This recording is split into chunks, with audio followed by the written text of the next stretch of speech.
Hello, this is Will from Real Motivation. Before I start, I love to say I stammer, so permit me to take my time to hear what I am saying.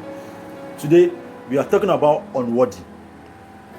So I heard a song recently by Michael W. Smith titled Reckless Love, and it got me thinking.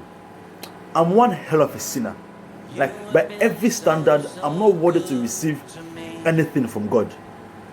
The worst part was the day I actually heard the song, I was just coming out of a dark place.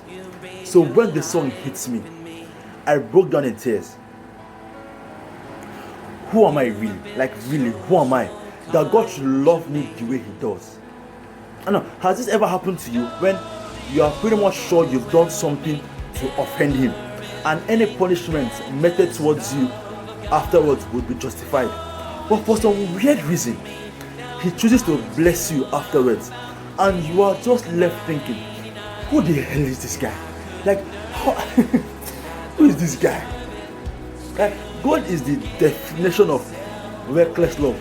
Someone that just loves you anyhow. And don't be deceived. It's not what you do or don't do that makes Him love you. He just loves you. No strings attached. Not because you're the Pope or a pastor or because you're a worker in His church or you do good deeds. God just loves you. So ask yourself, with how you live, is He pleased? Do you think you are perfect because of your good deeds or the work you do in the church? Do you discount yourself because of your shortcomings? I'm here to tell you, He really doesn't care. Just come to Him the way you are. Like Jesus said in the Bible, it's he that is sick that needs the physician, not he that is well. When you are sick, you don't run away from that which will make you well.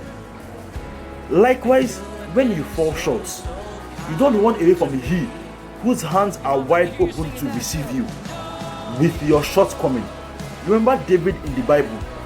You know him as a man richly blessed by God. But have you taken a good look at David's life? David fell short countless times. From sleeping with a married woman, then killing the woman's husband indirectly by putting him in the forefront of the battlefield, then going ahead to marry the said woman, or is he worshipping other gods and marrying from other tribes? The list is countless. But for every of his shortcomings, for every time he fell short, he always ran back to God. And today we know him as the man after God's own heart. You see, it's all in the effort and where it's coming from, your heart or your head. You see, God doesn't really need your head. It's your heart He's after.